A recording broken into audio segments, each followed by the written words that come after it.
Is Brother Ben here? Brother Ben.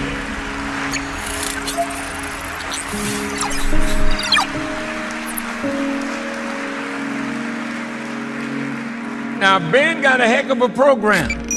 A lot of people listening to Brother Ben. And Ben tells them about the minister. And Ben tells them about the minister.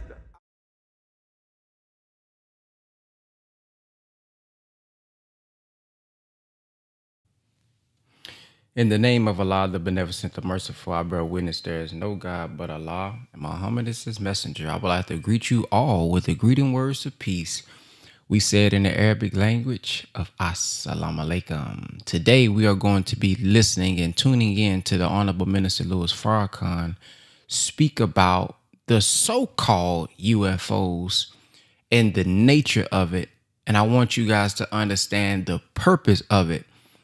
This is something that has been talked about by the Nation of Islam, the Honorable Elijah Muhammad, since the 1930s. But now, today, many more are starting to see what was talked about decades ago and seeing that he wasn't crazy. He said that you will begin to see them over every major city.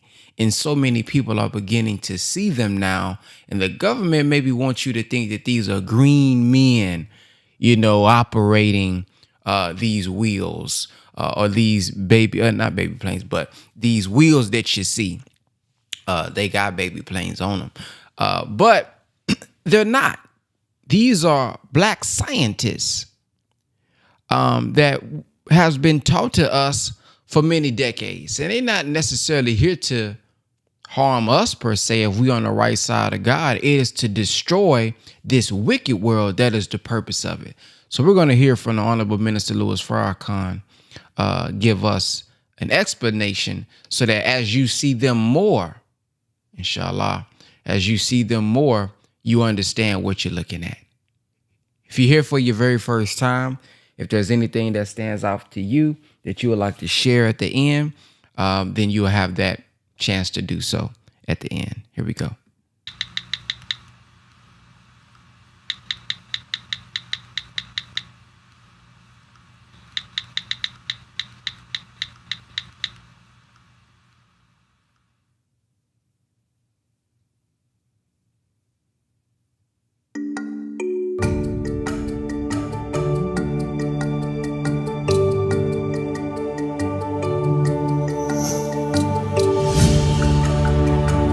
From around the globe, in sold-out arenas and humble churches, from out on the streets to your screen. And now, the time.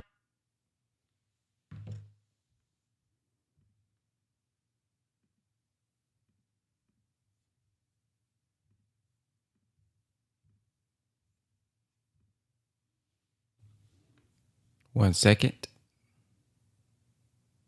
Time and what must be done. On this edition of Farrakhan Speaks.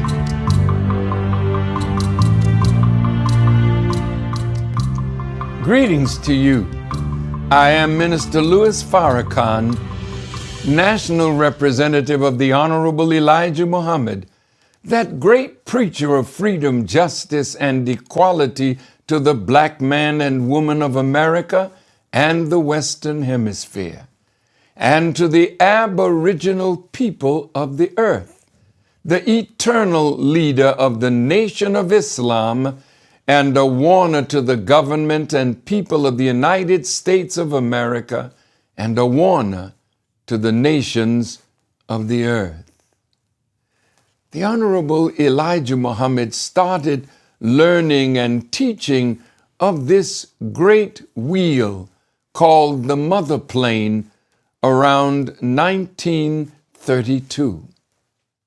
10 years later, in 1942, After the Japanese attacked Pearl Harbor, the temple, as it was called at that time, was raided by law enforcement officials under the guidance of the FBI. The Honorable Elijah Muhammad's home was also raided, and the teachings that Master Farad Muhammad had left with him were taken from the home and the temple. Later, he was questioned by the FBI on the drawing of the wheel and his writing about it that they had taken from the temple, and he explained to the government of the United States and to the FBI its aim and purpose, who made it, and why it is now above America. The Honorable Elijah Muhammad said it was a masterpiece of mechanics and engineering, and that nothing like this has ever been seen before. The Honorable Elijah Muhammad said it is the greatest military weapon ever developed in the annals of the history of Allah, God, and man in this universe. He said that the vision of this wheel was seen thousands of years before it came into being or became a reality. He said that this weapon was made for the purpose of destroying this present world in the final battle with the forces of evil that had ruled our present world. Some of the prophets were given the ability to envision it and were terrified and overcome by the majesty of such a dreadful weapon that was the greatest mechanical object ever made. A masterpiece developed by the master to assert his mastery, that he had come to set down the tyrants that had ruled humanity for 6,000 years, and to set justice in the earth, and to set up a kingdom of peace on this earth that would never be destroyed. The Honorable Elijah Muhammad said that this great wheel was made for military purposes, for it was to engage in the great battle in the sky that would end this world and usher in that world that the prophets exclaimed would come at the end of the 6,000-year rule of the enemy of Allah, God, and the enemy of the aboriginal people of the earth. Moses was guided and protected by this cloud that was a pillar of fire by night and a cloud by day, but no such wheel was in existence in the time of Moses. So what we read of Moses and this cloud and fire and light coming from this cloud to part the Red Sea and destroy Pharaoh's army did not happen like that 4,000 years ago. But that was a prophetic, symbolic picture of the end of this world and the destruction of the armies of this world and the power that holds sway over the people. Again, this wheel that is sometimes called a chariot came down and picked Elijah up. That did not happen with Elijah the prophet, but Elijah in the book of Kings was a sign of the Elijah that would come at the end of this present world. So there was the chariot that picked up Elijah, and the cloud and the pillar that guarded and protected Moses, and the vision of Ezekiel of a cloud by day and a pillar of fire by night that was so dreadful that he cried out in exclamation, "O wheel, O wheel." And the last person or prophet that a cloud or wheel is mentioned with is Jesus, but not the historical Jesus. Some of the disciples saw Jesus going away in a cloud or a wheel-like plane. And it is written that the same Jesus that was seen going away in this manner will come back in like manner in the clouds of heaven. Well, men don't move about on clouds except in planes. And this plane, as the Honorable Elijah Muhammad taught us, is made like a wheel. Not that it is a wheel, but it is made like a wheel, circular in motion, circular in make. So we have Jesus, Moses, Elijah, and Ezekiel. The Honorable Elijah Muhammad, in an August 24th, 1973 article in the Muhammad Speaks newspaper writes, quote, "It has been over 2,000 years since the revelation of the book entitled Ezekiel. The Bible scholars are a little confused over an exact date of Ezekiel's vision of the wheel. Some of the Bible scholars are actually doubtful as to whether or not there was an Ezekiel living or not. They arrive at their various conclusions concerning the book of Ezekiel and whether or not he was a living prophet, or whether the book of Ezekiel is a vision of a prophet or not, because of the style of the writing of the book. Ezekiel is called a priest in the first chapter, the 3rd verse of Ezekiel in the Bible. One of the definitions of a priest is a descendant of the family of Aaron. Aaron was a type of the priesthood of Melchizedek, who was an eternal priest with no beginning of days or ending of years. Now let us look at this wheel, since it really wasn't in existence during the time of Moses, who lived 4,000 years ago. It wasn't in existence in the time of Elijah in the 9th century before Christ. And it did not exist during the time of this one named Ezekiel, and it was not in existence during the time of Jesus the prophet. But it would become a reality in the time of the one that Jesus prophesied would come after him in the last days of this present world. Let's look at the book of Luke, the 9th chapter, the 28th to the 36th verse. About 8 days after Jesus said this, he took Peter, John, and James with him and went up onto a mountain to pray. And as he was praying, the appearance of his face changed, and his clothes became as bright as a flash of lightning. 2 men, Moses and Elijah, appeared in glorious splendor, talking with Jesus. They spoke about his departure, which he was about to bring to fulfillment at Jerusalem. Peter and his companions were very sleepy, but when they became fully awake, they saw his glory and the 2 men standing with him. As the men were leaving Peter said to him, "Master, it is good for us to be here. Let us put up 3 shelters or tabernacles, one for you, one for Moses, and one for Elijah."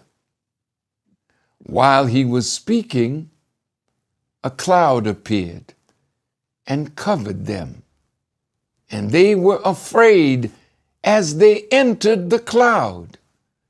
A voice came from the clouds, saying, "This is my Son, whom I have chosen.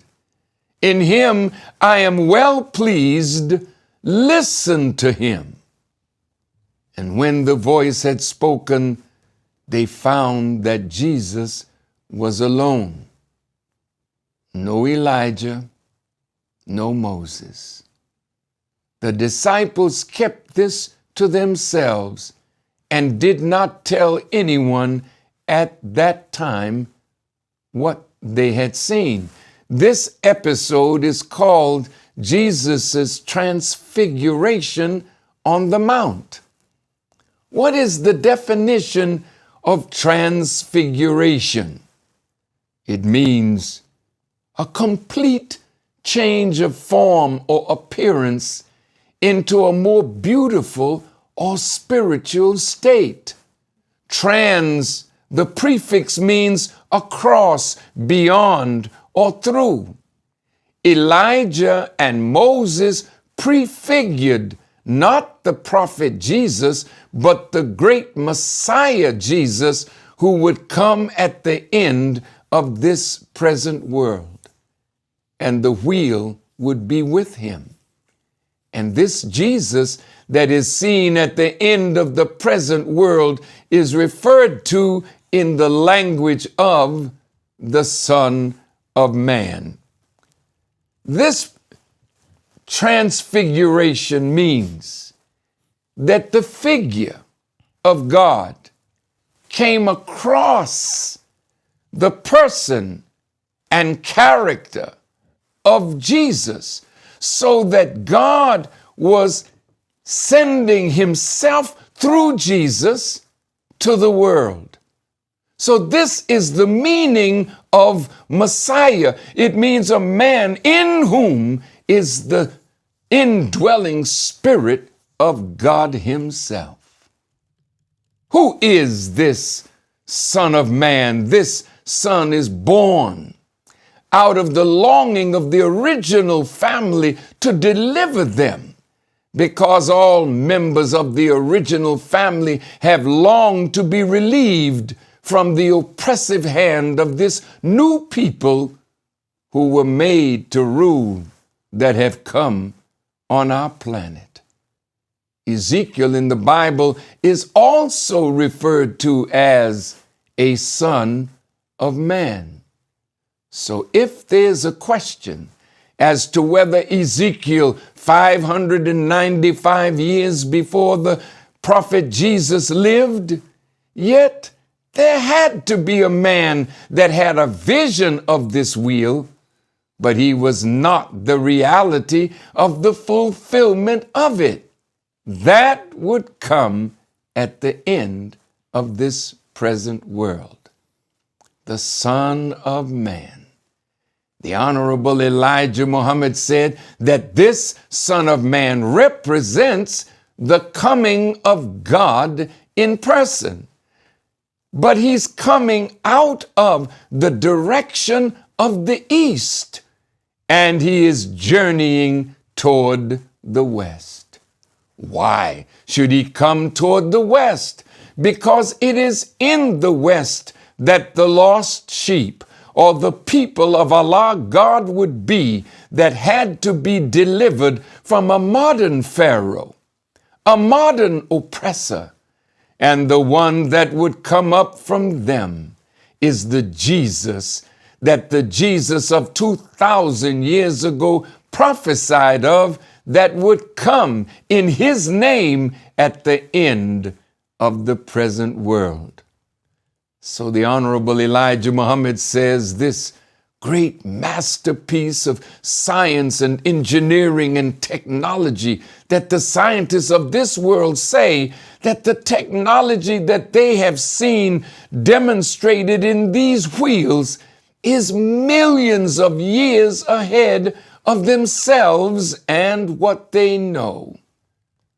So the Honorable Elijah Muhammad said the wheel was made on the island of Nippon, that is now called Japan. He said some of the finest brains of the original people were used in making this greatest object of military science. And this wheel, as it rose up from the earth, it came following the Son of Man from the east, now even unto the west. And this great wheel is sitting up above the United States of America, 40 miles out of the Earth's atmosphere in space. So the mountain that all these prophets went up into to get up to the wheel, it represents a powerful nation where the science and wisdom of that nation makes it the pride of the nations of the earth, like a great mountain. And above America is the presence of that great wheel, that great mother plane. I would like to discuss at this point the two natures of that great wheel or mother plane. Nature is defined as the basic or inherent features of something.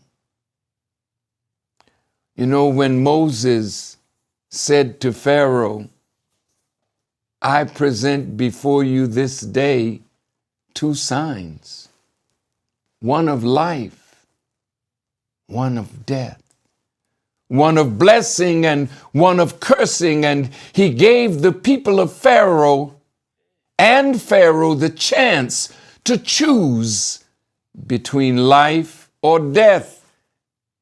And Moses encouraged Pharaoh to choose life, that you and your seed may live. So it is with that wheel that is above our heads. When you understand the two natures of that wheel, then the government and people of America and the people of the earth have to choose now between life and death, between blessing or cursing. So it was with Elijah. So it was with Jesus the prophet. Every time these men came, the kings and rulers and the people of that day had a choice to make between life and death. The Honorable Elijah Muhammad said that Jesus was the last prophet to the Jews. He offered them life, and he warned them of the end of their civilization. Unfortunately, they rejected him and sought his death. So today, in the time of the presence of the great Messiah, you are offered again the choice between life and death, between blessing and cursing. But first, I will deal with that nature of the wheel that brings death and absolute destruction. A destruction so terrible that it is written in the Bible that, behold, the day cometh that shall burn as an oven, and all the wicked and the proud will be dealt with, and they will be as stubble, and God will root them out and leave them neither root nor branch. So terrible would his destruction be, and America would be like an oven. I'll talk about that oven at another time, but suffice it to say, the Honorable Elijah Muhammad said the wheel was made for the purpose of the destruction of this present world. The armies of the world the rulers of the world, the people that go along with wickedness in the world. That's death. The wheel comes in the time of Elijah, in the time of a great and dreadful day, a day with two different dispositions. In the book of Malachi, meaning my messenger, it reads, "Behold, before that great and dreadful day of the Lord, I will send you Elijah the prophet. And he will turn the hearts of the children to their fathers, and their fathers' heart toward the children, lest I come and smite the earth with a curse." A God with powers is present that can give you life in abundance or bring about complete death and total destruction. The Honorable Elijah Muhammad, in a May 25th, 1973 article in the Muhammad Speaks newspaper entitled Ezekiel's Wheel, the Mother Plane, the Battle in the Sky, he writes, quote, "The Bible and Holy Quran, both books refer to the final war between God and the devil that would be decided in the sky." The Caucasian people were given the authority and power and 6,000 years to rule us, the black nation of the earth.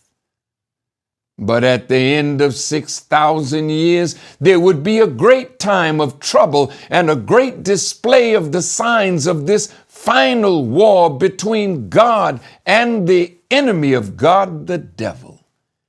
These signs would serve as a warning to us and what we may expect. And as we see today, these signs are coming to pass.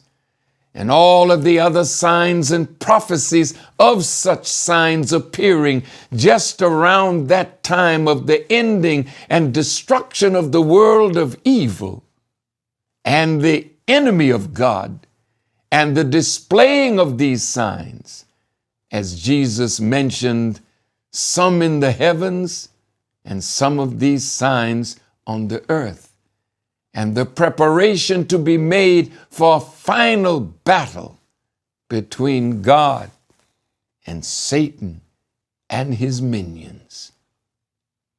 The enemy has conquered both land and sea travel.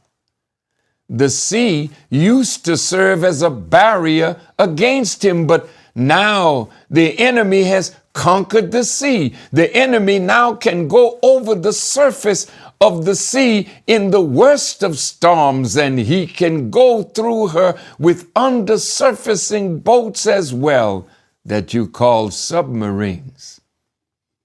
And now the Caucasian has cast his eyes into space, to the sky, to conquer it. And he is doing that.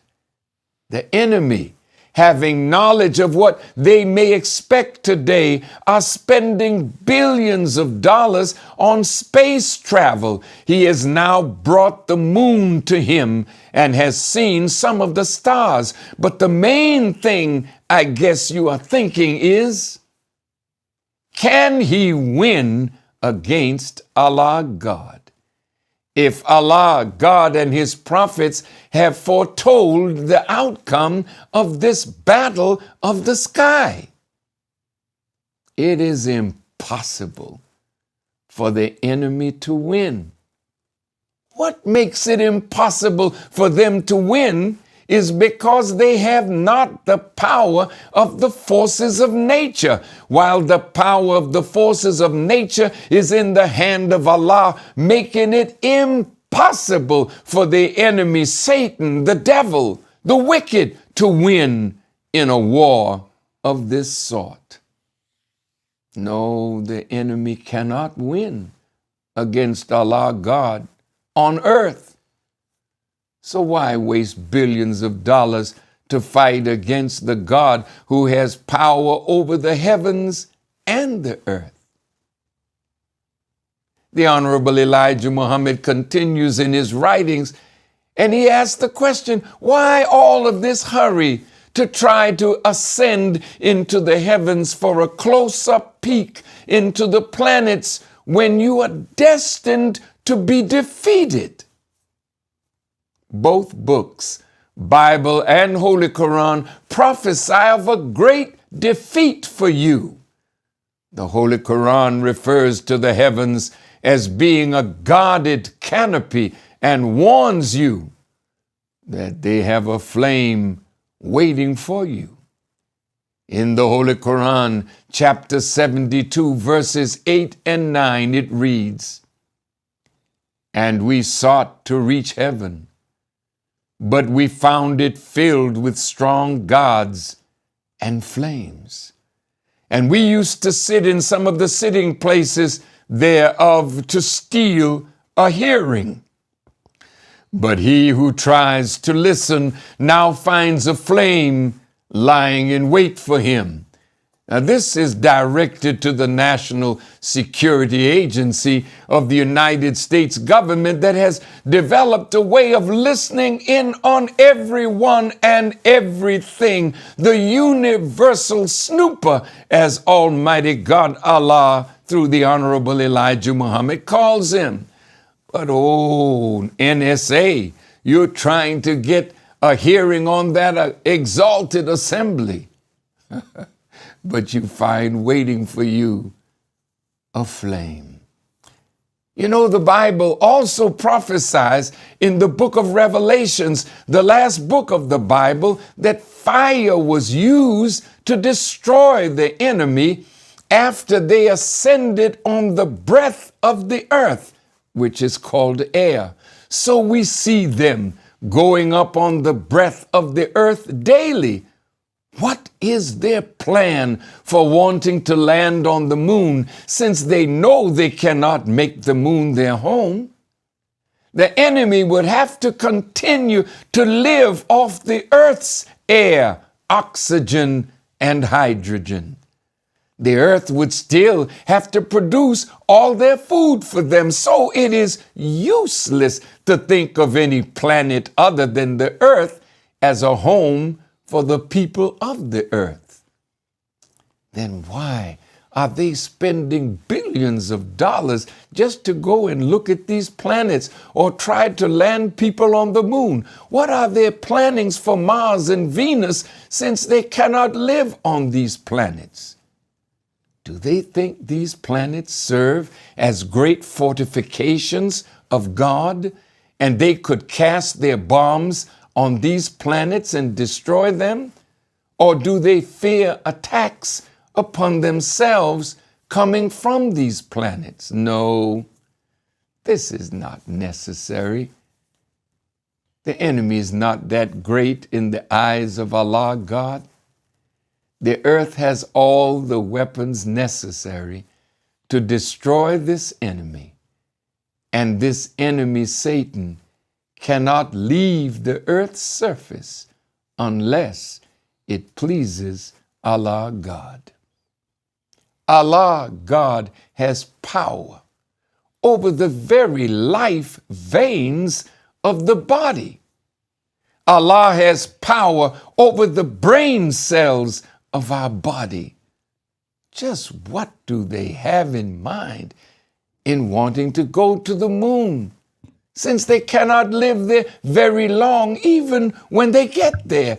It is very expensive to feed and water people on the moon, though quite a bit could be carried there. But what do they have in mind? Do they think that they could fight God from the moon? Do they think they could attack the wheel from the moon? Just remember the old Bible's prophecy in the book of Isaiah, the 14th chapter, the 15th verse. Though you may ascend above the clouds into heaven, but yet will I bring you down to the sides of the pit, to hell. Or you may go on the bottom of the sea, and that they're doing today. The Holy Quran further says that whenever God gets ready to destroy a people, he opens up the heavens for them and gives them the pleasure of what they seek or lust after. And then he destroys them. The Holy Quran further prophesies that the heavens would be open to this people, and the veil of every secret would be removed. This prophecy does not mean that the enemy will, after that, be able to win against Allah God in a battle between them and God. The Honorable Elijah Muhammad continues his writing on the wheel in the June 8th edition, 1973 of the Muhammad Speaks newspaper, and the article is titled Ezekiel's Wheel, the Battle in the Sky. He writes, quote, "In the battle in the sky, it is scientifically clear that the wheel, the mother plane, will be the victor due to the fact that nature has given anyone the advantage over the other if the other is not able to produce the type of weapon that is needed to overcome the attack of that one. When the prophet Ezekiel saw this battle in the sky and saw the wheel, the mother plane that would be the victor, this has encouraged us, the black nation, to have confidence in the victory of that wheel, that great mother plane that is above our heads over the United States of America." When the prophet Ezekiel saw the vision of this wheel, the mother plane, Ezekiel became a little excited in his words. Ezekiel said, "Oh, wheel, oh, wheel." And Master Farad Muhammad, our Savior, affirmed it. The wheel, the mother ship, is one of the greatest wonders of man in making military weapons. The black scientists knew at the time that they built the mothership under the direction of Master Farad Muhammad that the mothership and its well-trained crew would have to fight with America and the other nations of the earth. The well-trained crew of the mothership, the wheel, can dodge the enemy and make the enemy look for the wheel where the wheel is not. As the word goes, the crew of the wheel can elude the enemy anywhere in the sky that this crew desires to elude them. So when actual fighting has been declared against the armies of the wicked of this planet, the enemy will never get near enough to do any harm to that wheel. Actually, the mothership, the wheel, serves as a carrier for 1,500 deadly prepared planes with which to visit mankind on planet Earth. Do not look for the wheel, he writes, the mother plane, because it is not out there for you to find it when you are looking for it. Elijah Muhammad writes, "I am so happy that Allah God has prepared this unmatchable weapon to save us, the black people of America. it carries supplies for the crew of this made wheel-like plane. It is something to marvel at. The battle in the sky. As the black man has been on the planet Earth for billions and trillions of years, and the black man has been here that long, and there's no doubt about it. Do you think that the black man would allow the made man, the enemy that has been on the planet for only 6,000 years, to outwit the black nation and the God of this nation in any war, whether it be physical or mental? The Honorable Elijah Muhammad writes, boy, if I were the Caucasian, I would just give up and not try to fight an old ancient people who were here before the father of your people ever thought of making a new people, the Caucasian race. Oh, there's plenty that we will be discussing about this wheel in the battle in the sky. In another article, in the August 3rd, 1973 issue of Muhammad Speaks, he talks about the end of the war. And he raises the question, what can we expect at the end of the war? Paradise or hell? See in the Bible Daniel 9:26 and 27, and it reads, and unto the end of the war, desolations are determined, and that determined shall be poured upon the desolate. This is like saying, do not expect healing ointment to be poured on the sore that the war has made, for you will not get healing ointment.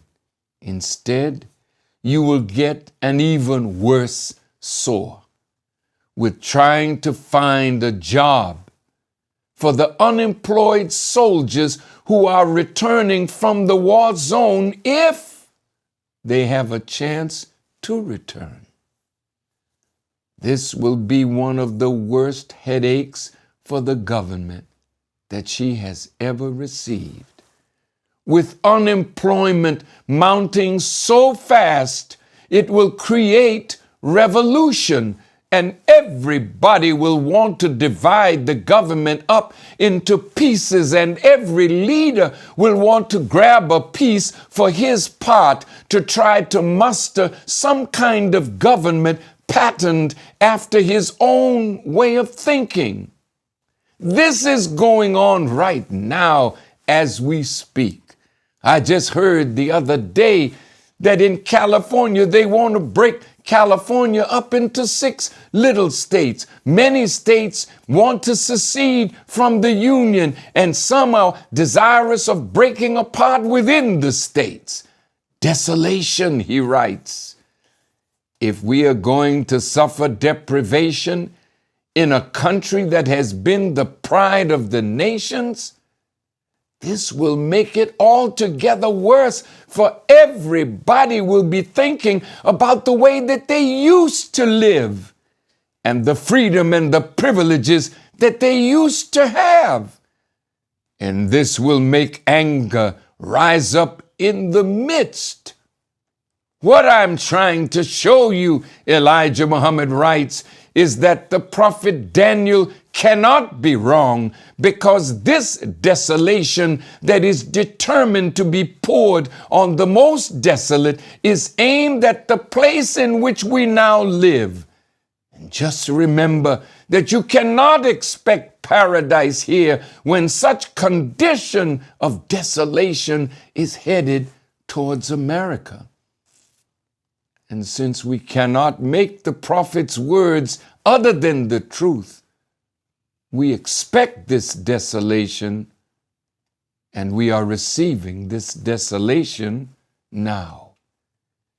And the way to hasten such desolation is to confuse the heads of government.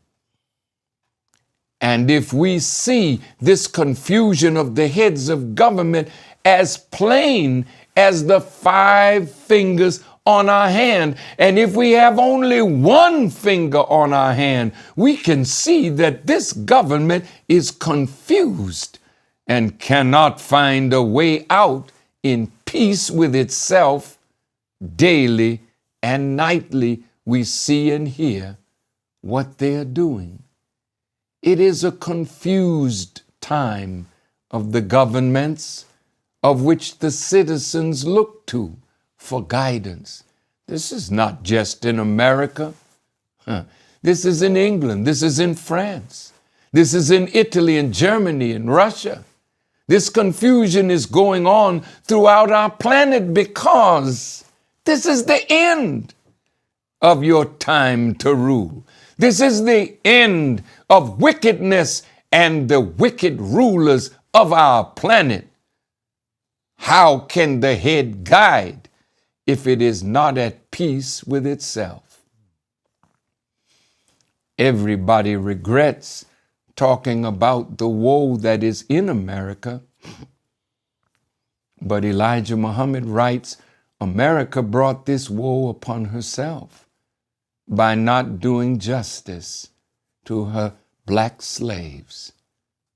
Allah God wants to pay America for her injustice to her lowly black slave. Allah God is not bringing this woe on America because of her injustice to nations outside of America. He's paying America for her injustice to us, the poor black man and woman in America. Remember the words of Thomas Jefferson. I fear for my country when I reflect that God is just and that his justice cannot sleep forever. And George Washington said, I fear that too many years that pass over our heads, this slave will be a very troublesome species of property. Elijah Muhammad continues in his writing, America has not received much woe yet for how she killed outright poor black man in Georgia, Mississippi, Alabama, other parts of America. America has hated her black slave worse than she hates rattlesnakes. America has given the black man every evil and indecent name that she could think of, while yet her black slave has been her safety ground. America does not want to admit to her trouble, for her black slave is still here. But there will be no jobs for anybody. Oh, this is coming. One calamity after another befalling America. And when she thinks that one calamity is going out, another is just entering. These constant calamities will continue until America is on her hands and knees admitting that God is the greatest. Remember the words of the scripture, every knee will bow and every tongue will confess that Jesus Christ is Lord. Not the prophet Jesus of 2,000 years ago, but that one that would rise from us in the last days and be taken up into the wheel with the great Mahdi. Yes, every prophecy of prophets prophesying of destruction is aimed at America. This dreadful and awful trouble that is divinely focused at America, I say to you, my black brothers and sisters, seek refuge in Allah. Fly to Allah and come and follow me to the Honorable Elijah Muhammad and the God that he represents. The end of the war, desolations are determined. Remember this. Keep waiting with your disbelief and doubt, and you shall soon come to know that what Elijah Muhammad has said to you and written in his articles and books to us is most certainly the truth. The Honorable Elijah Muhammad, in an article entitled "The Battle in the Sky is Near," he writes of the wheel, the mother plane, in these words: "It is the largest mechanical man-made object in the sky. It is a small human-built planet made for the purpose of destroying the present world of the enemies of God. The cost to build such a plane is staggering. The finest brains were used to build it. It is capable of staying in outer space 6 to 12 months at a time without coming into the Earth's gravity. It carries 1,500 bombing planes with the most deadly explosives, the type used in bringing up mountains on the earth. The very same method is to be used in the destruction of this world. The bombs are equipped with motors, and the toughest of steel was used in making them. This steel drills and takes the bombs into the earth at a depth of 1 mile, and it is timed not to explode until it reaches 1 mile into the earth.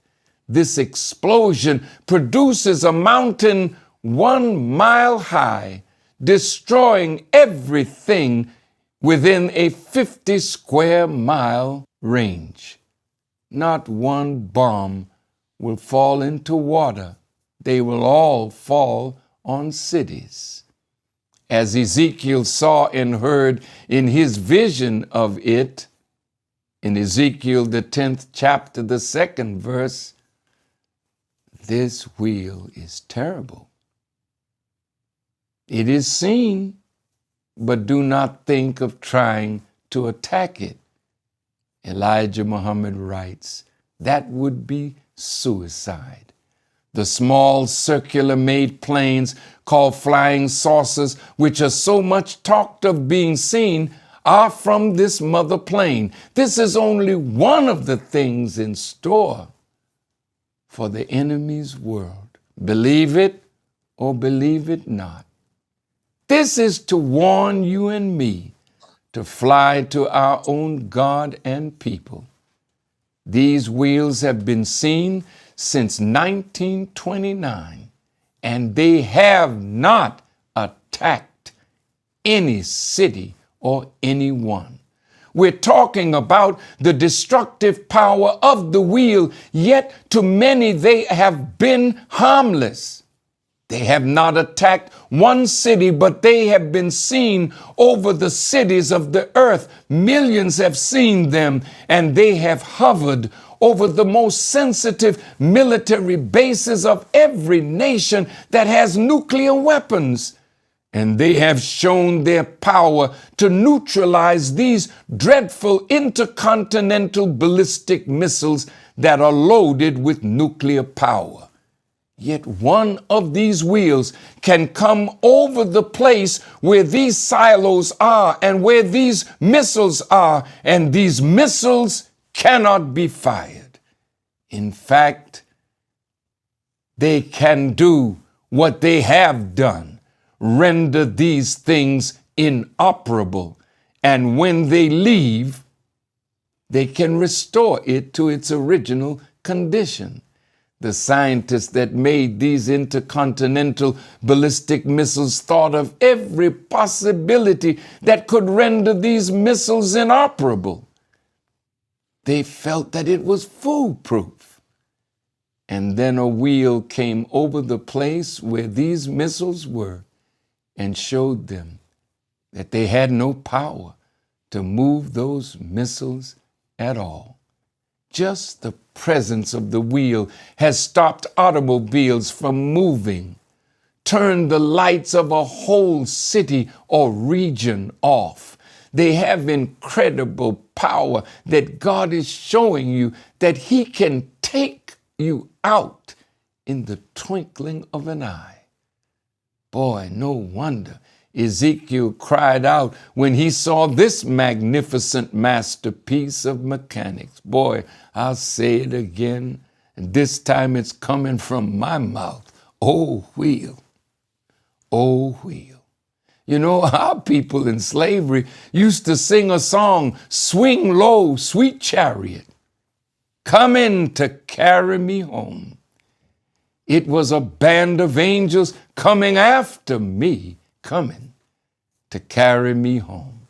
In the book of Ezekiel, it talks about these wheels and the cherubims, and the Honorable Elijah Muhammad said it only means the presence of angels on these wheels, angels that are human beings.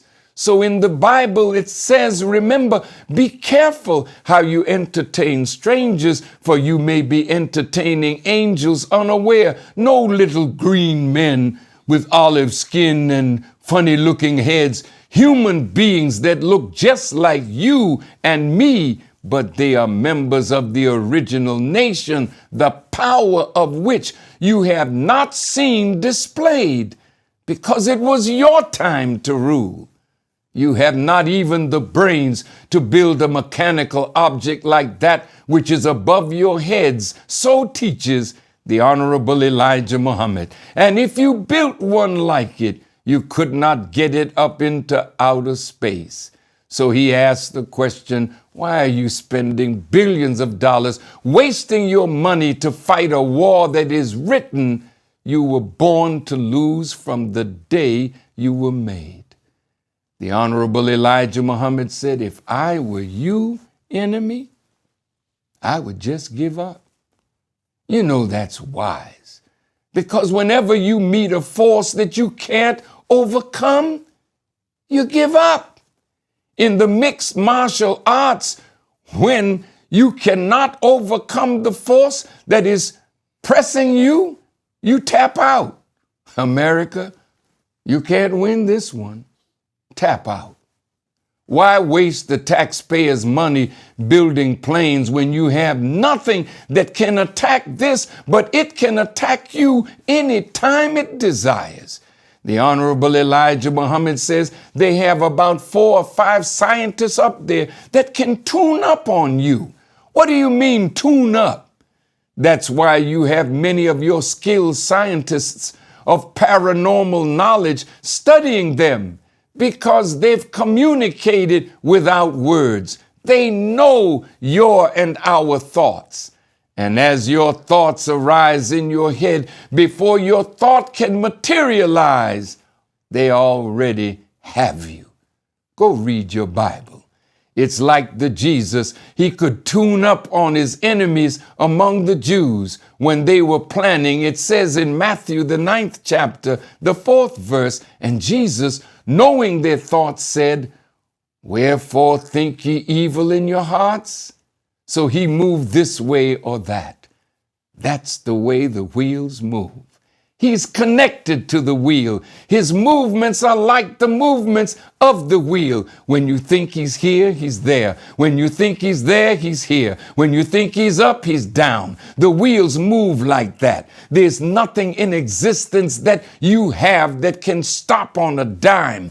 Go north, go south, go east, go west, go up, go down, and then move so fast that it is almost like they're moving at the speed of light. Not that they are, but their movement is so fast. Now you see them, now you don't. And this is why, my beloved black brothers and sisters, the scriptures warn us that vengeance is mine, he says. He says to his people, Be still and know that I am God. I am your defender. I am your protector. Vengeance is mine. What do you look like with your little pop gun when God has put a weapon above your head that is for your and my deliverance? Swing low, sweet chariot. Our old ancestors sung it because they knew that this was not their home, but God would take them to their home.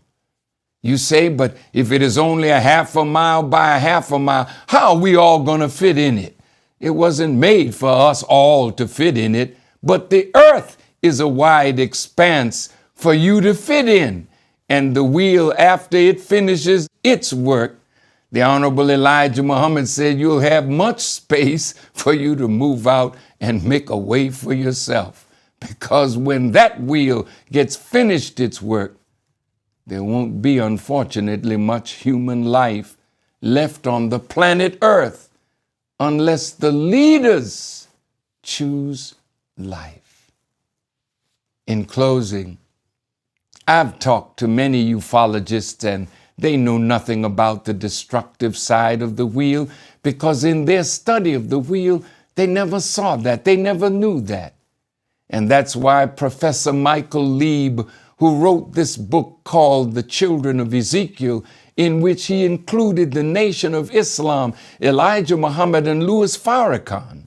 This man is a professor of English and a research professor of humanities. He's also a senior fellow at the Divinity School at the University of Chicago. Listen to Professor Lieb's words from a Final Call newspaper interview. He says, quote, the Honorable Elijah Muhammad and the Honorable Minister Louis Farrakhan represents the capstone to this study of so-called UFOs.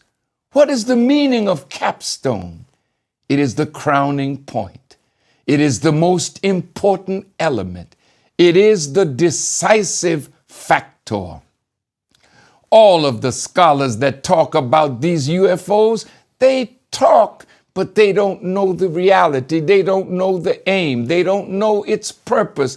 They don't know something about it after observing it, after studying it, but they believe it comes from somewhere else.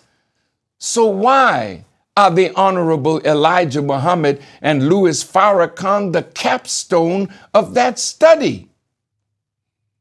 The scientists of the world think that it's from someone somewhere else other than Earth, because they have never seen from any scientist of any nation on earth the ability to produce what they have been observing and studying. So in their minds, they are the masters of the earth and its people, and they know of no one that could produce what they have been looking at from this planet.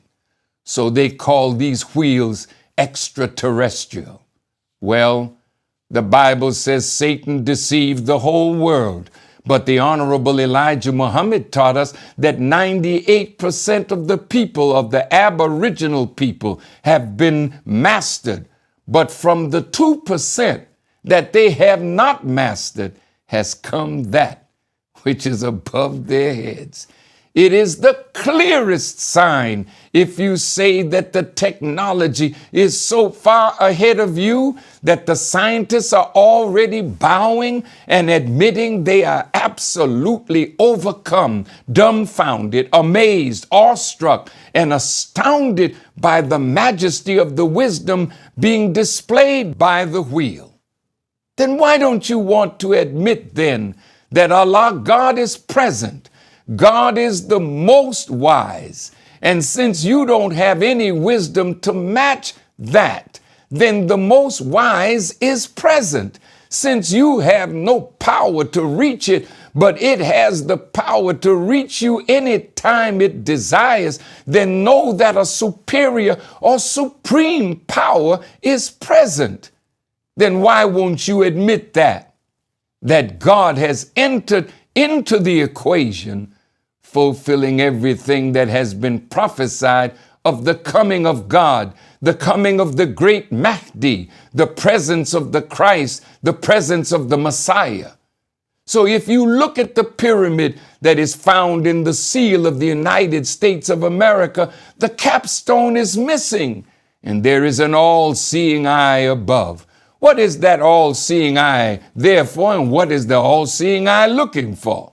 He's looking for the capstone, because without the capstone, you cannot complete this magnificent building of great science, mathematics, and skill. So as you are trying to find the meaning of these UFOs, you talk to your scholars, but they didn't know that this existed before Elijah Muhammad taught it, before they ever saw it. Well, why didn't you come to the man that God taught about this?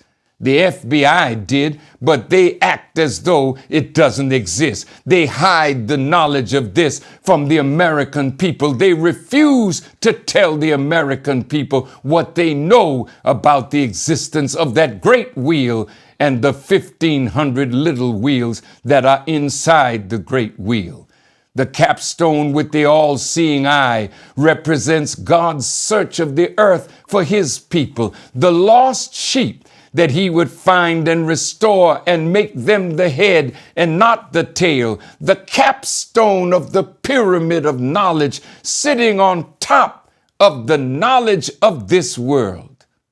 I say to you, you can't complete or perfect anything that you have done or desire to do without the knowledge of that wheel and the science and technology that is in it, on it, and coming from it.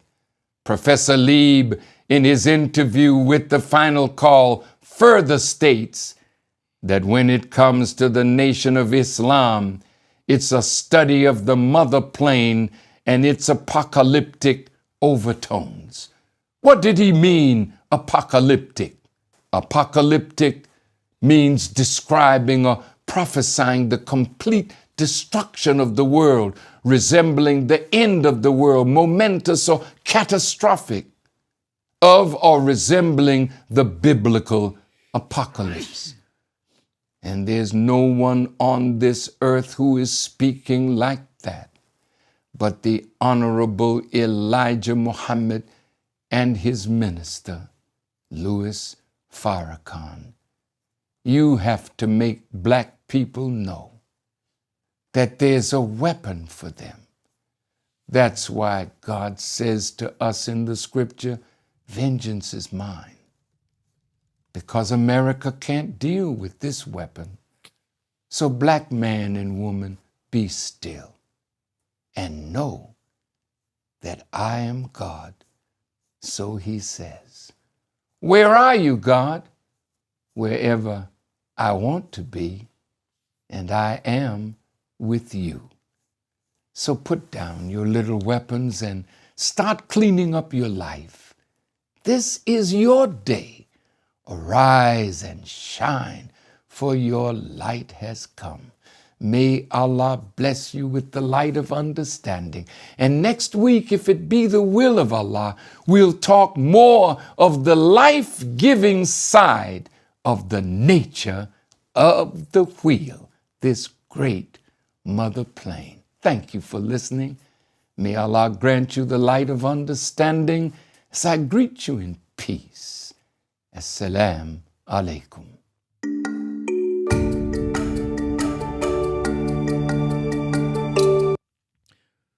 Man, all praise is due to Allah.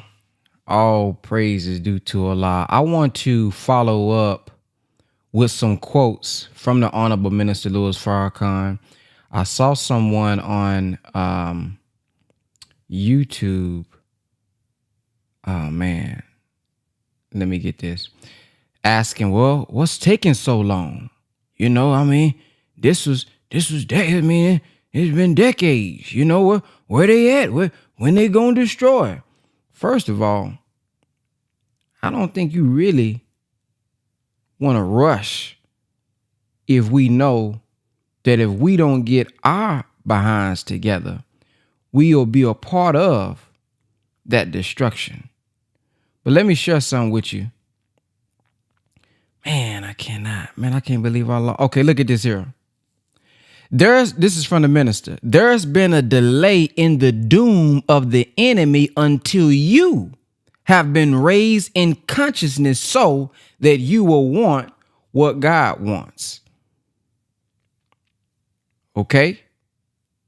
I'm just giving you quotes now so you can get your answer and understand, because I know we love to run. Come on, where they at? Come on with it. You might get burnt up too. We might get burnt up too. Now look at this. Now this is in the Quran. Note Satan is having a conversation and he's saying, respite me until the day that they are raised. Say it one more time. This is Satan now saying in the Quran, well, respite me. In other words, he's saying, delay my doom until the day that they are raised. So the minister says, Satan is telling God, give me a delay, a postponement in my doom until the day when my 400-year captive slave, free slave, is raised with the knowledge that the God would bring. So here, Satan is telling God, no, I'm not going to let you raise them. This is Satan now, because their being raised is the end of me. So I'm going to fight against their being raised from their dead level. And that's why he's giving you so much filth and indecency to practice. So if you really about what you say you about, help the minister. Help Allah, God, whatever name you want to use, raise our people up. Clean us up. Clean yourself up. We clean ourselves up so that when the destruction comes, we ain't a part of it. It's not meant, the purpose is not to destroy us. It's to destroy them. But look, we have been grafted and made into them. So if we're following their wickedness and their indecency, hell, we're going to be part of the destruction. And that ain't the point of it. So you rushing it really is in ignorance. Our focus shouldn't be on when the wheels is coming. The wheel gonna come when the wheels come. It says Allah knows what you know not. And let me say it like this. This is not to say that they not already working. You heard the minister say when they go over some of these military bases, they able to interrupt what's in their minds because it knows they're thinking. You just can't see it. We just can't see the work that they doing and how it's affecting the enemy. Because we looking at it from our low sight. Didn't it say his ways is not our ways? His thoughts is not our thoughts? We want to see the white man shot. There you go. Damn, another one shot down. That ain't how he maybe even gonna operate. He's working in a way that our mind, our limited thinking can't even see that it's already affecting their world. So, I just wanted to give us this because I know we always searching for ways of doubt. This happened in the days of Moses. When Moses came to save the children of Israel, they questioning Moses. Well, do this here. Do this magic trick. Well, make this happen. Let me see if you're real. But Negro, you didn't question Pharaoh. When Pharaoh was giving you direct, you following Pharaoh, you didn't question him. But Moses, the one who's coming to remove you from being captive of Pharaoh, you want to question him. You want him to do magic tricks and let me see, prove it. So he said, there's been a delay in the doom of the enemy until you want what God wants. Of course, you don't want to leave the enemy. So that's the delay, brother. That's why there's a delay. I know we think it, oh man, yeah, they've been saying that since the 30s. Oh yeah, here we go again. I know. I listen, I already know what's in your mind. So there's your answer. But I want us to really hear these things. In Muhammad Speaks, it says to save us, the black people. A weapon above your head that is for your and my deliverance. This is the minister. So he said, what your little pop guns? Oh yeah, your little, as we call them sometime out here in Texas, your little thukas. You know, you got your, yeah, I'm living like that. Man, that ain't gonna do nothing to no enemy when that enemy let loose on you. I heard the Honorable Elijah Muhammad say one time, man, matter of fact, let me play it. Oh, that's a good time to play it. Let me let y'all hear, because I know you want to get your guns, and you think that's really protecting your family, don't it? Oh, I got guns stacked up in the bunker. You know, I got AKs, I got the switches. You think that's really going to protect your family, don't you? If this enemy really wanted to get you, he'll send one of them drones. You ain't even shooting at a human. He'll bring a tank in. You can't listen. Look at what the Honorable Elijah Muhammad said. Since Malcolm deviated, he went out and armed his followers, right? And I never have taught you to arm. And you are most successful without arm and those with arm, right? Not even Martin Luther was too wise to tell his followers to arm themselves, because he knows the devil would kill them. Because the devil have all the arms. You got to have a lot of arms to make a stand against him. Because if you outshoot him with rifles in this neighborhood, he'll go rope it off. He'll go and isolate this neighborhood. Then he'll get in his plane and come over and drop a little bomb on you. Understand? Or he'll sit out there and take one of his field pieces and throw some shells over you. Right? You can't do nothing. You can't throw them back at him. Or he'll come and just strafe you, with machine gun fire. Go up and down the street with his, with his plane just flying low. You don't have one. Just strafe you all up and down the street. Daring you to come out, and then after a while you cry out for some food. He's the only one selling you food. You don't have no food stowed away. Now how in the world you gonna find out people like that? When they feed, you got to eat their food. You got to wear their clothes. You got to, stay under their shelter. How can you fight them with their arms? You're going to be the loser. You're going to have your people slaughtered. That's what it is. I know these things in advance. He could just starve you to death. Just go and patrol your area and won't allow you to come out and nobody to go in. You can't get no help. You can't jump up and fly out of it. You don't have wings to fly. Now, how you going to get help? You said, well, my people across the water coming. They can't do it because they don't have an Air Force. Africa don't have no great Air Force or nothing like that to come here and aid you. They don't have no fleet, no Navy to come here and bombard the shores of the United States. No, they can't help you. He's over there trying to get them to help. But you see, they could help you a little by uniting against America's brutality against you, by telling her in the UN now you call yourself the chief nation for peace, and you now have this poor brother of ours here. You just killing him day and night. They could probably ease up a little clubbing of you and me, but that yet, if America didn't want to do that, they can't fight us. America could whip Africa with all of her mechanized, armies. Why, they could roll over just like that, because Africa don't have that kind of, artillery to fight Americans in Europe. That's why they rule them. They got nothing to fight with. And you don't see no African ships backing up in the ports of America, do you? They don't have anything, brother. They slaves under the Western powers themselves. Egypt have some. But now she don't have no navy to come here to try to attack this devil's navy. No. You would never get, they would never get in sight. They'd be going to the bottom before they get in sight. She don't have no Air Force strong enough to even start across the Atlantic to fight this devil. No.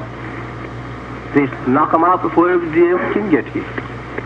This old devil is about the strongest thing on the earth when it comes to actually, arms. He have built up a force of arms, brother, that is not equal here in Russia. So you can't fight him with that. Don't depend on fighting him with that.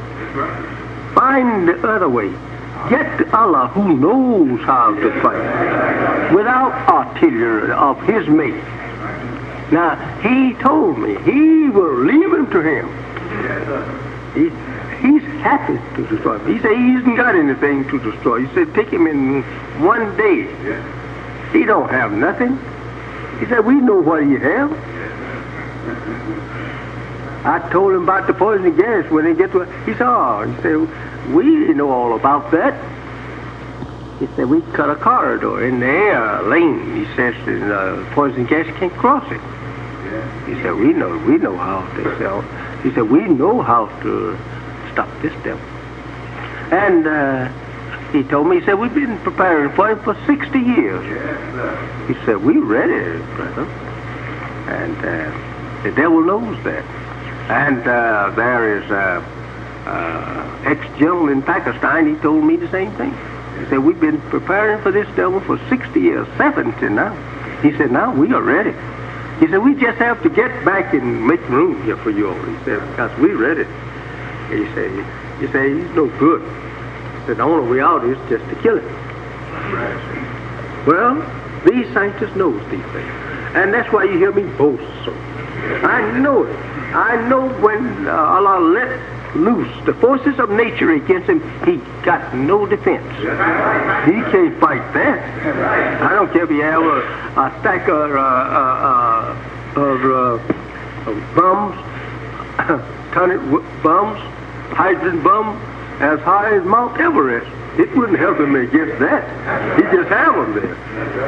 No, it couldn't help him at all. So that's what Allah going to fight him. So y'all heard it right from the Honorable Elijah Muhammad. The minister said our righteousness will sustain us.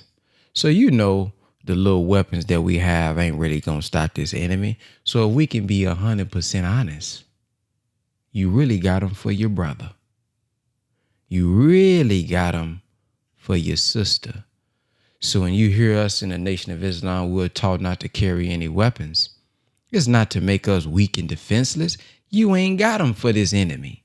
You got them for your own brother. You got them for your own sister. You're using them really against yourselves, man. He said our righteousness will sustain us, man. So when we do this work, the minister said it creates, we come with our own atmosphere. If Allah knows their thoughts, man, if somebody has a wicked thought against you and you heard the minister saying this time of What Must Be Done series, I mean, the cells of the brain, he can change your thought. You don't know how Allah is working on your behalf. And listen, and if Allah permits something to happen, okay, he permitted it, man. As Muslims, we submit our will to do his will. That's why we say he can't do nothing but if Allah permits it. And if Allah permits it, okay, I'm okay with it. So we got nothing to be too afraid of, brothers and sisters. So hopefully this lecture today gave you a deeper understanding of what we're looking at, and what we beginning to hear is up in the sky. So if anybody have anything, we got 30 minutes. If anybody got anything that they would like to share that stood out to them, press the number 1. If you have anything that stood out to you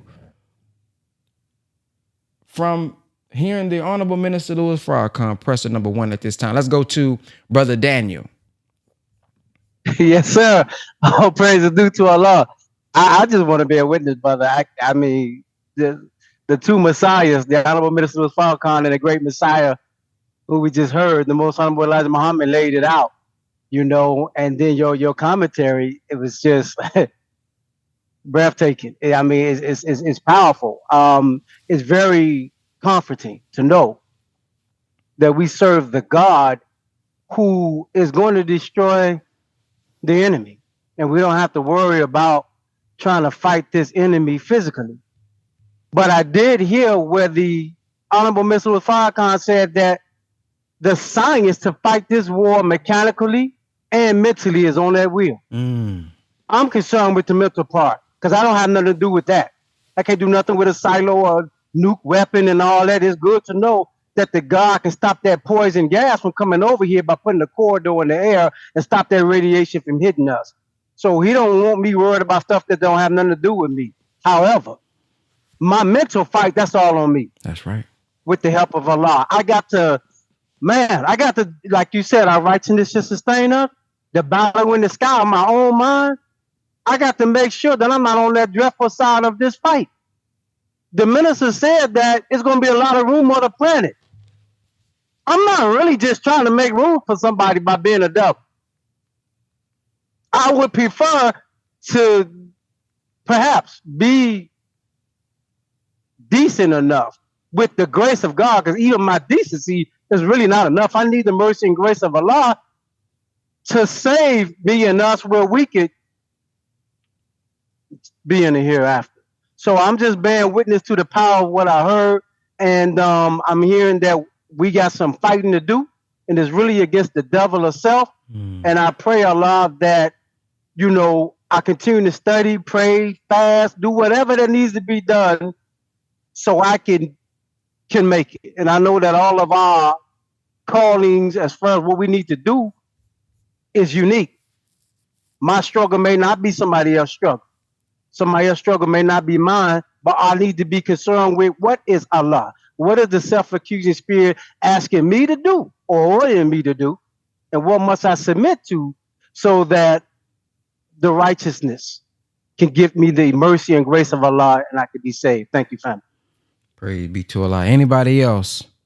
Pressing number 1. Come on now. This was, man, come on now. This was it. Everybody talking about it on social media, and the minister telling us what we looking at now. I like how Brother Daniel said, man, hey, is really 2 battles in the sky. You got the battle in the sky that the wheel is prophesied of in, you know, Ezekiel, but we have a personal battle in the sky, which is our mind. Hey, man, I don't know nothing about all that cutting the shortage in the air and dealing with hydrogen bombs. And man, hey, that's above my pay grade. But man, that my mind, oh yeah, I can work with that one. I can get into my self-improvement study guide.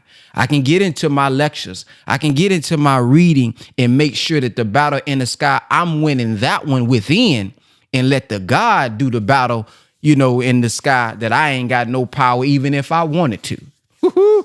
Good point, Brother Daniel. Let's go to Brother Craig.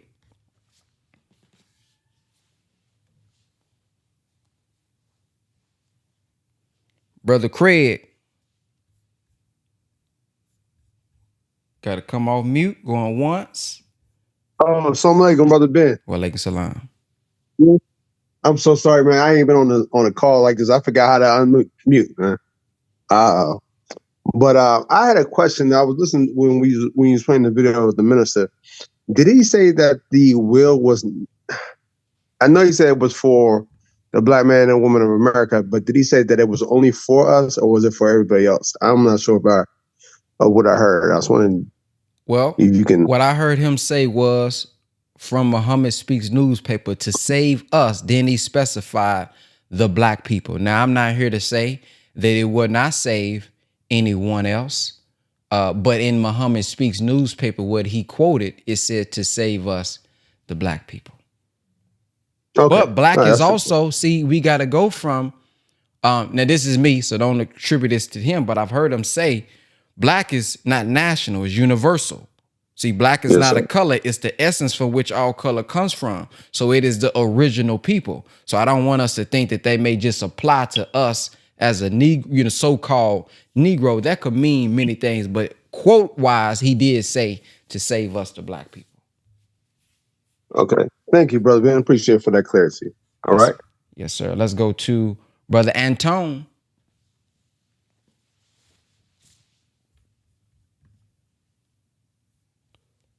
Assalamu alaikum, sir. Walaikum salam.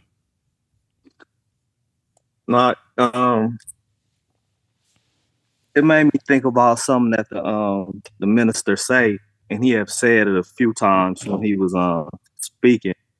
He said that once he compared him speaking and warning, he compared it to the trumpet, and he said once this trumpet stopped blowing. And as we know that, you know what I'm saying, the Most Honorable Elijah Muhammad has told the minister to be quiet. He said once this trumpet stopped blowing, the next trumpet after mine is the wheels. And as we see, they more active and coming more over the cities more so. And it made me think about one of the videos they got. It's either on TikTok or something, but it's a video where it showed a drones going up. Ooh. And they go up to the circular disc looking object in the sky, and once it get close, why you bring this snow, sister? It made the drone deactivate and fall out the sky. And then it's another video where it's a military brother that's speaking, and he said the drones that's over the cities is drones that's up there from us, saying that the drones are theirs, but he's saying the drones is going up because the drones is trying to observe what the circular discs, what they call UFOs, what they doing, because they coming in more so closer in. They coming lower. Assalamu alaikum. Walaikum salam. Thank you for sharing. Sister Farah?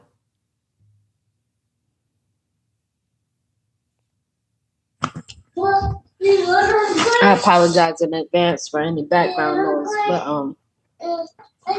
Assalamu alaikum, family. I haven't been on in a while, but got something quick to say. So all this talk about the battle in the sky, you know, it made me think of how everything we deal with physically has a spiritual aspect, and everything we deal with spiritually has a physical aspect, if that makes sense. For example, battle in the sky being the physical war going on with the enemy, between the enemy and the will. And then you have the battle in the sky of your mind. You know, there's the war, the physical war of Armageddon. And then there's the war of Armageddon, the spiritual war of Armageddon that you deal with internally. You know, we have atonement, the Holy Day of Atonement. You have to physically atone with whoever you have to atone with, but you also have to atone within.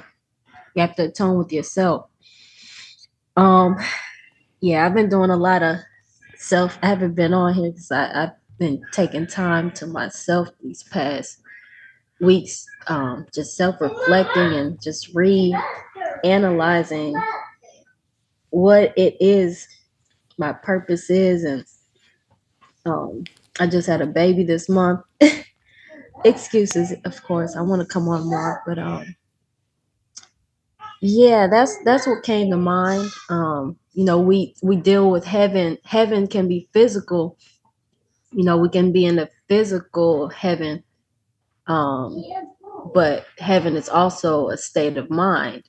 So, you know, same thing with hell. That's just what it made me think of. Assalamu alaikum. Walaikum salam. Thank you for sharing. Brother Remus?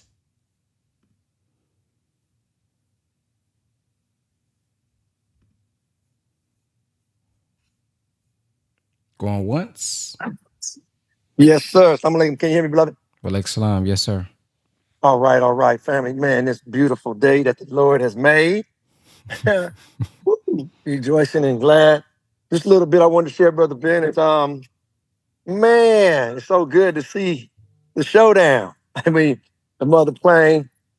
We've often heard about the battle in the sky and, you know, wondered what it might look like and all this. And as I watch the world dealing with this fact of the mothership and the baby planes and all these other folks that are, you know, trying to compete and the world domination of Netanyahu and United States and battling Israel and blood coming up to the horse's bridle and just all these things unfolding. To be able to have these teachings and to have Master Farrakhan Muhammad bring this wisdom and knowledge to us, I tell you, Brother Ben, it feels so good to be on the right team, you know, having played a lot of sports and in my life and, you know, watched a lot of boxing matches and whatnot, you know, and nothing like that feeling of being on the right team, you know, and to realize that your team is stronger than the other team. That you know you qualified and you really know it really ain't a fair fight. But you just know that, well, all right, cool. This showdown has been prophesied, it's been talked about, and we've been put up on game where by Master Prophet Muhammad, the Most Honorable Elijah Muhammad, the Honorable Minister Louis Farrakhan. And so to see them doing what they're doing while we getting our people, like Sister just said, getting our minds together, because there's going to be a hereafter. That's what I want to share right now is, this will come and this will pass. And Allah is interested in us going to another level up there where Allah is and bringing everybody with him that's going to be brought. And so the reality that everybody's not going to make it. And, just the opportunity, since I've been in the nation, I heard so many people so excited, went to the Million Man March. And they just glad to be in this number at this time. And our ancestors whose backs we stand on, Brother Ben. We stand on the backs of our ancestors, and whether they was in Africa, right here in North America, wherever they were 100 years ago, 1,000 years ago, 10,000, here we are. We're the chosen ones that get to be here and watch Allah do what he do in a real way. We know there ain't no mystery God.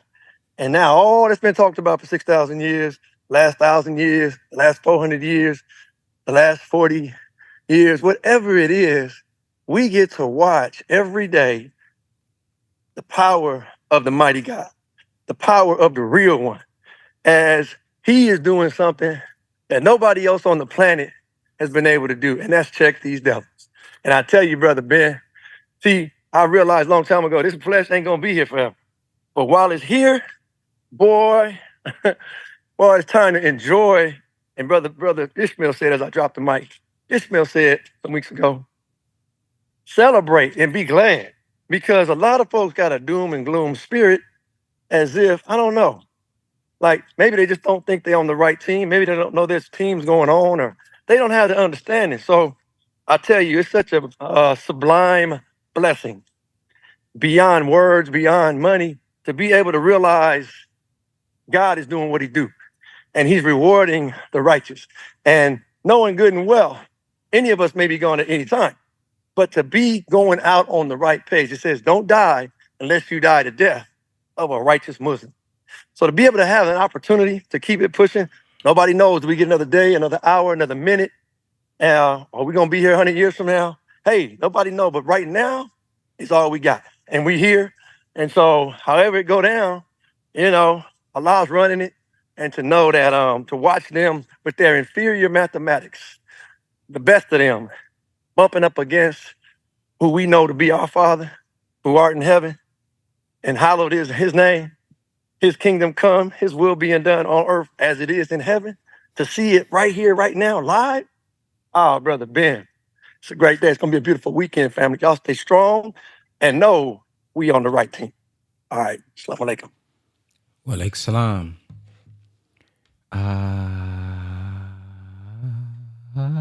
Wait till I get my money right. All right, let's go to Brother Daniel, I believe. Press 1 again.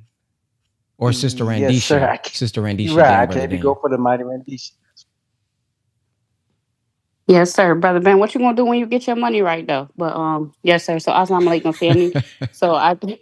So I just have to say that, as we have listened to Brother Wesley and so many of the great scientists and scholars in the Nation of Islam, as they talk about the whales and the UFO phenomenon, but we know them as the whales, right? And as they are bear witnessing to the man, right? As they did to Noah when Noah told them and warned them for so long to get on the boat, right? The minister has been warning us. A warning is something that is not for right now, but it is something that is to come, right? As a parent or as a child, your mother have warned you, boy, stay around them. Don't be around them friends. Them friends ain't no good for you. That didn't mean that she seen something today in that friend that sparked that conversation, but she seen something for the future, right? So I shared with the team that on my birthday, how the whales was in the sky. I thought it was a beautiful sight as I turned 25 young, right? the wheels was in the sky, and I was, and I was, they say that, I listen to a lot of sisters, and they say, it normally comes to the woman and the signs. And I was amazed at how they moved in transformation. And if we move like that with our thinking, the minister says that we should pay attention to everything. And as he states to us all the time, is when a man falls, that we should not laugh, we should learn. I take that and I apply that, because as things are going on around us, right, we're laughing at the Diddy and the Jay-Z and the R. Kelly and all of these things. This right here, this will is covering us for something that our brain has yet to grasp, right? It says that that the white man's knowledge is only but so far, right? And if the devil actually had to tell God, can you just delay my destruction until they are raised, right? What level will we be raised to, right? It says in the Masonic Lodge, right, that is third degree Masons who are the highest. Why is that? So I just wanted to say that, as we watch these wills and as we watch the time, as the minister says that he will depart, we have to be careful. We have to change our thinking. So, assalamu alaikum. Wa alaikum salam, Brother Daniel. Man, that's powerful. I'll be brief. I'm just thinking on what Sister Farah said about, so physically or mechanically, same thing on a metaphysical level. The Honorable Minister Farrakhan talked about the baby planes and the bomb drilling down in the earth, but he said that spiritually, the teachings drill down in our mind and bring up a mountain wherein we can overcome our difficulties. So as the plan to destroy the enemy was already in place, the Honorable Elijah Muhammad said they was ready 60 years. At that time he was talking, he said now 70. Why would I believe that the plan to save my old raggedy butt hadn't been in place? See, the problem is I'm wondering, God, can you save me with my diseases? Can you save me with my problems? Can you save me with the way I think? He's the supreme being. Of course he can. If he can wipe his enemy out in less than a day, 12 hours flat from my understanding, then if I'm not overcoming the mountains of my life, it's not that the plan of salvation is not here through the two messiahs. It's that I'm not implementing the plan of salvation. God don't need my brains to get me up out of my condition. He need me to submit and use my brains to bow down, so that the plan that he done already got in place for each and every one of us, there's a plan of salvation for us individually. God did not come for Negroes to outthink him and be destroyed by the enemy. We can be saved. The question is, will I bow down? Will I submit? Will I accept what's coming through the two messiahs and be a part of their salvation? That's all, family. You just made me think about something with that, Brother Daniel, about that spiritual part, because the purpose of that, what will also happen when that when it drills down in a mountain, the same length, if you will, that it drilled down will bring up a mountain, the same size. The minister said if you was to put a dynamite or a little firecracker or whatever in the dirt, if you do it an inch down, it'll bring a mountain an inch up. Well, the purpose of the mountains is to bring balance to the earth. He said that when you have this earth that's traveling at the speed that it is, and the earth is all blown, but the reason you don't feel the wobble, you see, is because of the balance. Well, in our life, we have naturally a wobble. So it's through submission to the will of God that we don't feel the shaking or the movement of the earth, because it's in submission to a law from the God. But also those mountains is balancing it. Well, it makes me think when you said that, Brother Daniel, have we had the teachings drilled down enough in us to bring up a mountain that will balance the wobble, if you will, in our life? Because we too will have imbalance. We too will have a wobble. We too will have things that will go wrong and go upside down, just like the earth is doing. at tremendous speeds. Life is going to be moving. But if we had the teachings that drill down, that brought up maybe balance, brought up balance in our life, maybe it wouldn't be as shaky as it is in our life if it was a little bit more drilled down and we had a little deeper understanding and go beyond the surface. So, man, that's what came to my mind when you said that. But, man, this has been great feedback. I thank you all for coming on, even at the extended time of 9 a.m. And I appreciate everybody who's on for your very first time. I hope that you enjoyed it and you'll be back with us.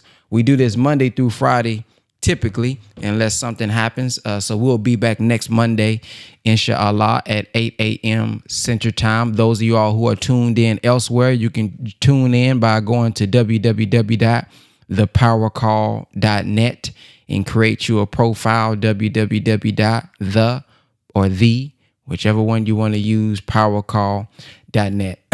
We got something that came to my mind was this too, though. The will didn't exist with Moses, Ezekiel, or Jesus of that time. So when I think about how they saying who the Honorable Elijah Muhammad is, and you can say what you want, but you got to answer these questions. If we are the real children of Israel, right, in modern time, we agree with that. Well, who is our modern Moses? Okay, and we know that Moses had a stammering tongue, or he didn't speak as well, and Aaron had what? An eloquent speech. So Aaron was an aid to Moses to go to Pharaoh, and they worked in, hand in hand to save the children of Israel. Well, who is that modern Aaron who has more of an eloquent speech to where whatever is coming from Moses, Aaron is speaking on his behalf? Who is that in modern time? And who is that modern, Ezekiel or Moses or Jesus that spoke about this wheel, that spoke about this cloud or this pillar of fire? Who's speaking about that? Because they didn't exist then. So it had to be prophecy now. Who is the one speaking about that to where these scriptures is lining up? Come on, somebody, you got to answer the questions now. Said this Jesus at the end will be present with the wheel. Well, who else is talking about some wheels that been talking about some wheels since the 30s? Look, then he says the transfiguration. That stood out to me. This Son of Man represents God, the coming of God in person. This transfiguration from the east to the west, like the Son of Man is said to come. Well, we know that there are really 4 Jesuses, 5, if we but knew. Oh, I know I just threw some people off. Damn, it's 4 Jesuses? Yeah, matter of fact, we may talk about that on Monday. Sister Randisha, that's the lecture on Monday. The 4 Jesuses. Oh, yeah. And it's really a 5th one. But look, this Son of Man represents the coming of God in person from the east to the west. Well, who came from the east to the west? We know the west is America. Well, who came saying they are the Son of Man from the east to the west? Who is it now? We got a man. We got one that represents that transfiguration, who come as Jesus, but really God in person coming. Uh-oh, come on. Then look at this, John 14:26 he gave us. We believe that Jesus of 2,000 years ago was a prophet, but there's one coming in the next. See, Christ is in his last name. Christ is his function. Look, John 14:26, but the advocate, the Holy Spirit, whom the Father will send in my name, will teach you all things and will remind you of everything I have said too. Talking about that transfiguration now. Man, I said, ooh. So if the will comes in the time of Elijah, was they in the time of the Elijah, the prophet from thousands of years ago? we would have to say no. Well, who is the Elijah in the modern time? The book of Malachi, meaning my messenger, who came as the messenger of Allah, the messenger of God, who came in that name. So, man, that mean, when he brought that out, I said, oh, we got some more ammo. We got some more questions we can put on the table. Because, you got our brothers and sisters always want to come tell us how we wrong. No, we the real. Okay, well, brother, I'm with you on that. Well, who the real modern Moses then? Huh? Come on now. Who the real modern Aaron then? That had an eloquent speech. Who said, hey, where's that Moses who said, hey, don't listen to, what did he say? Don't listen to how I'm saying it. Oh, yeah, when I went to the door, hey, the doors was locked. Don't listen to how I'm saying it. You listen to what I'm saying, son, and you put it in that fine language that you got. So this is Moses talking to his Aaron. Hey, now I know you got an eloquent speech. Don't worry about it. I'm gonna chop up some words. I'm gonna come with my southern Georgia talk. Oh yeah, you may not always understand what I'm trying to say, but you listen to what I'm saying and you give it to him with that fine English mastery that you got. Come on now. Don't that sound mighty familiar when we read the scriptures? So yeah, man. Come on to your own, man. Come on to your own. Accept your own and be yourself. Accept your own and be yourself. So to know we got something that's above our heads, that's for us, that should bring a sense of security for us. And then our people who you really afraid, who you really got them guns for, we act like we got the gun for white folk. You got a gun for the black man and woman. That's what you really got it for. I don't care what you say. Because if you really had it for the white man, you'll be trying to save up to get a tank. Get some bombs. That damn 40 ain't gonna do nothing to no bomb. He throw a bomb, blow up your whole house. Had you over there, you 40 miles away. Your body be 30 miles away. You talking about, yeah, I got these guns to protect us from the enemy. We just got to get ourselves right. And then our character, our behavior, our work is what protects us from what you really afraid of. When they say, no, I ain't going to get him. I was thinking about robbing this house, but no, that's that sister there who be helping me house. Come on now. Oh, no, that's that brother who he tried to hit me. He tried not hit me, but he tried to save me. He tried to get to me. See, they may not come in. Oh, I ain't finna be no Muslim, but they'll respect that you trying. They'll respect that you not judging them. They'll respect that you at least tried to lift them up without judging them. They'll say, no, I ain't gonna mess with him. And in fact, they'll become your defender. Telling you what I done seen, man. Now I ain't gonna go there, but I'm telling you what I done heard and seen that done been told to me. So really us doing the work that he gave us is a part of really the protection. It's not your gun. And here's my thoughts. I always thought, I always had some weird thoughts growing up. I always thought, bro, man, if I really wanted to kill you, bro, you having a gun ain't gonna stop nothing. I'm gonna be your friend. Maybe I shouldn't say this because I'm giving you my secrets just in case I was living that type of life. But I'm gonna be your friend like a mug. And I'm gonna just roll in the car with you, sit in the back seat and blow your head off. Bro, you can have 10,000 guns. You don't know when I'm finna shoot at you. I'm finna get up on you. We finna be walking somewhere and I'm gonna walk behind you and just shoot you. I'm not finna let you know I'm finna shoot you so you can get your gun ready.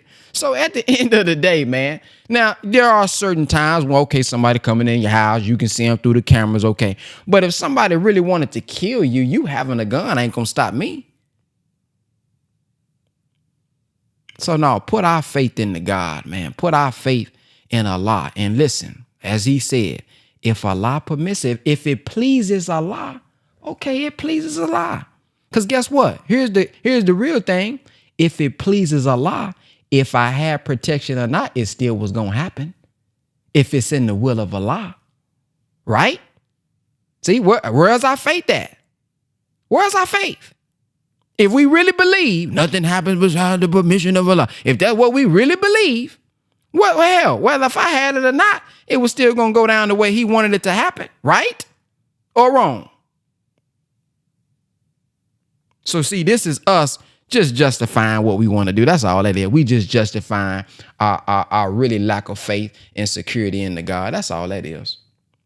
And we all do it in some area of our life. We all try to justify it. And, we're gonna do it. But it's we just gotta work on it. Just work on it. It's not easy to just, okay, I'm finna put all my faith. We say it, but it's easier said than done, of course.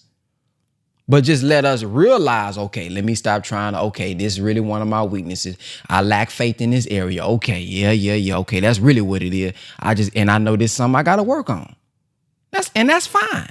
Cause somebody who may be good in that area, hell, they ain't eating 1 meal a day. So it ain't for you to feel like, oh, I'm less of a, you know what I mean? It ain't for us to down ourselves. It's for us to say, you know what? Okay, this is an area that I gotta get some strength in. I see you one, Brother Rainbow. We got 3 minutes and we got to go. I got a meeting at 11. So I thank you all for everything that you shared. If y'all don't mind sharing y'all feedback inside the Power Call, share your feedback inside the Power Call community. Leave your feedback, and inshallah, y'all will be back on Monday, and we'll start our next week off right. Assalamu alaikum, and have a blacktastic day.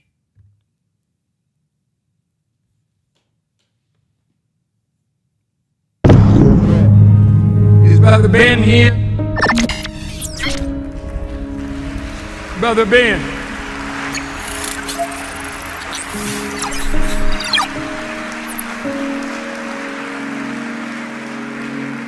Now, Ben got a heck of a program. A lot of people listening to Brother Ben. And Ben tells them about the minister.